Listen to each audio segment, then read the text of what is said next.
And another shocking justification by Congress netas coming to light. This is on the Padyatra in Karnataka. Now, former Minister MB Patil has gone ahead and said, when asked about the large-scale violators, he said that this wave of COVID is very mild, like a flu. And then he goes on to defend the yatra, and he also says that all the precautions were being taken. We wonder what kind of precautions is he talking about, because the visuals on your screen obviously tell a different story.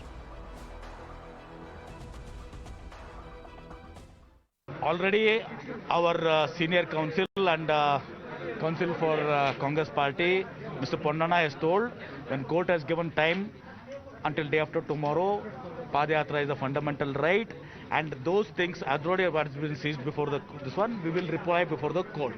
You understand, see, this Padyatra was decided before all these happenings, and now also I'll tell you, like the first phase of COVID and the second phase of COVID, there is no such this one that this is a milder variety. It's like a flu.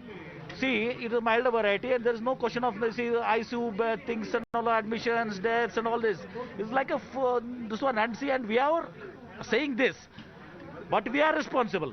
As you already said, we everywhere we have the masks are being used, sanitizing are being used, and all precautions have been taken. And I'm now joined on the broadcast by Dr. Sanjeev Bagai, who is the chairman of the NEPHRON clinic. Dr. Bagai, these are very, very irresponsible statements that are being made by netas who are openly going ahead flouting any kind of COVID norms. Now, one important thing that I would bring to the notice of our audience is that the neta here in question is going ahead calling the Omicron variant a mild flu, the third wave of COVID, which has seen record number of cases. He's just calling it and rubbishing it as a mild flu. Good afternoon. So, putting science ahead of all politics, it would be extremely foolhardy, naive, and extremely irresponsible to call any variant of SARS-CoV-2 vis-a-vis at the present moment what we are seeing as Omicron as a common flu. Worldwide studies, this is published data, has shown that the mortality, death rate, admission, apple-to-apple comparison with influenza, what we call as common flu, is 6 times more with Omicron. So we should not take this lightly. Although there is almost 7 or 8 international studies which have shown it to be slightly milder than Delta. But the initial advantage of it being slightly milder is quickly lost because the doubling time is 1.5 to 1.8 days, and the advantage is lost in the first 2 days because it is so highly transmissible. It is almost 20 to 40 times more in terms of transmissibility. It is having a vaccine escape of almost 8.4 times, a reinfection rate of 5.5 times, and the long effects of COVID can never be neglected. The children largely are still unvaccinated in India.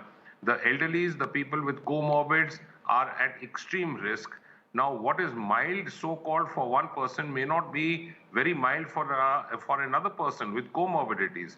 So without a mask, with no social distancing, gathering in large crowds, speaking loudly, shouting, saying slogans, is all precipitating a very high viral load in that small environment. We know that without a mask and without social distancing, you're almost as 100% candidate as a sitting duck to get infection. I'm surprised that any person who's a public figure is even remotely thinking of saying these kind of things. This gives a wrong message to the public at large. We know that we should not be gathering in crowds. These are not potential, but these are clear social super spreader events. I've also learned from the media that there are few people who are already turning positive. This is more transmissible than even measles. Absolutely. So if measles can infect, one person can infect 225 people in 20 days. Omicron can infect more than 1 lakh in secondary contacts.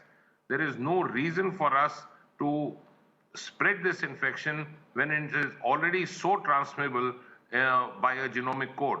Irresponsible, it should be stopped. For the sake of our country, these people should stop this.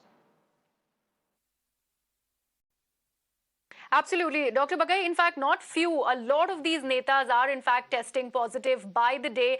I would also like to bring our audience's attention to this one report and this study coming from Spain, which is in fact becoming the first European nation to explicitly now suggest that people in fact will have to go ahead, live with COVID-19, and instead of calling it a pandemic, it should be now, called an endemic disease. Your word here, sir.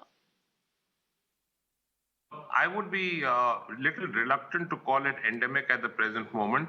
Endemicity is reached when there is a significant amount of community-acquired immunity and the level of transmissibility and the virulence of the infection goes down to such a low level that it is not showing any significant peaks.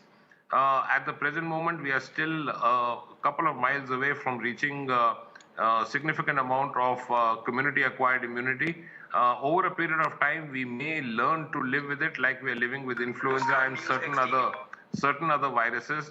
But presently, I think we should hard focus on vaccination, masking, and avoiding crowds and poorly ventilated places. What we are seeing on your screen right now is an ideal recipe of promoting the spread of this infection.